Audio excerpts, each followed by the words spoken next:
What's up, Overcomer Nation? It's your boy John, and I am back at the biggest hotel project, large commercial contract that I've ever done as a service contractor, as a maintenance contract. Not my biggest post-construction cleanup, but my biggest maintenance contract.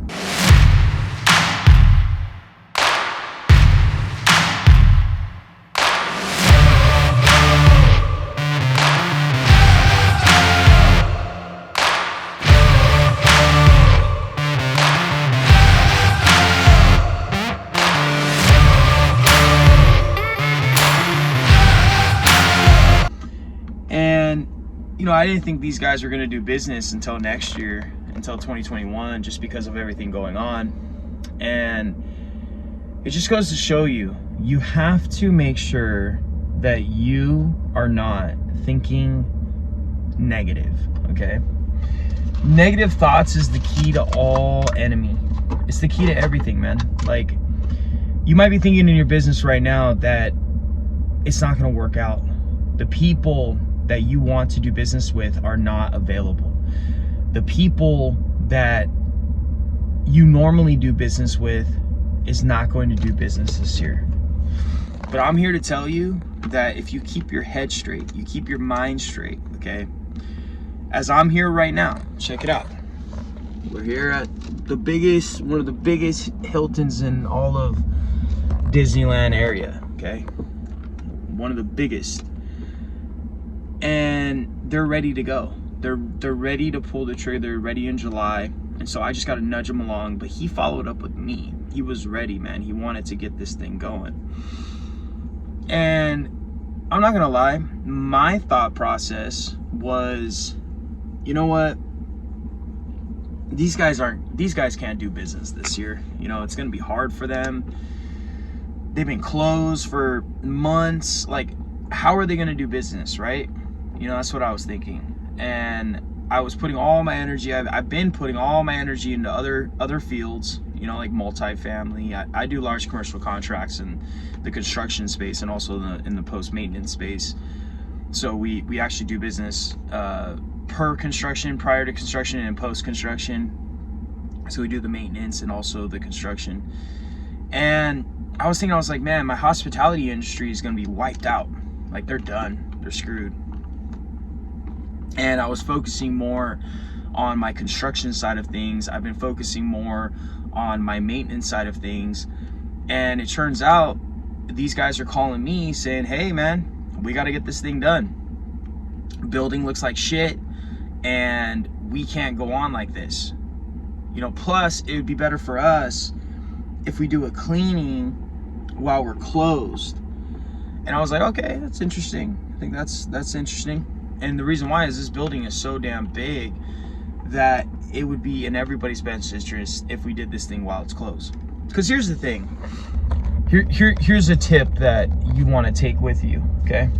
If you got a tip for anything and you want to get into large commercial contracts. A lot of people are saying, oh, hotels are going to go out of business, okay? Hospitality is going to go out of business. Travel is going to go out of business, all these things, right? Well, let me teach you a way to where hospitality will never go out of business, and these projects will never stop paying you, is if you focus on the projects that are in the hot destinations, the downtown destinations, the hottest, most attractive areas in your city. Those hotels will still be there. For instance, 90% of my projects are in downtown Anaheim, Disneyland district. So what's their thought process? Their thought process is, you know what? We're going to be going back online as soon as Disneyland goes back online. And once they go back online, we're 100% capacity again. 70, 80%, whatever you want to call it. See, these businesses rely on traffic based off of the attraction, okay? They don't get people staying here for business or during the week for just random shit. They are attracting people with attractions. So downtown Anaheim, it's got the convention center, right? This is the Anaheim Convention Center, all right? Right across the way over here, you got Disneyland right across the street. And so every major function, every major how could I call it, speech, convention, whatever it is, okay, on top of that, Disneyland, all right, did I say that? And so remember, when you are choosing the clients that you're going to do business with, especially in the hospitality business, okay, in the hospitality business, you want to do business with hotels, large commercial contracts, that's one of them, right? Focus on the ones that are in the most high attractive areas. Don't look for the ones that are right around the corner from your house, okay? The residential one. The one, you know, that's across the street from the 7-Eleven on the corner of 5th and 6th Street, okay? What is the attraction for that hotel? Like, why are they there? I mean, chances are they're just attracting drug addicts and stuff, man. People that have no business being in a hotel. And what happens when business goes down? Everything's tanking, everything's screwed up. COVID happens. Nobody's traveling, therefore nobody's using these. Quite honestly, the ghetto hotels,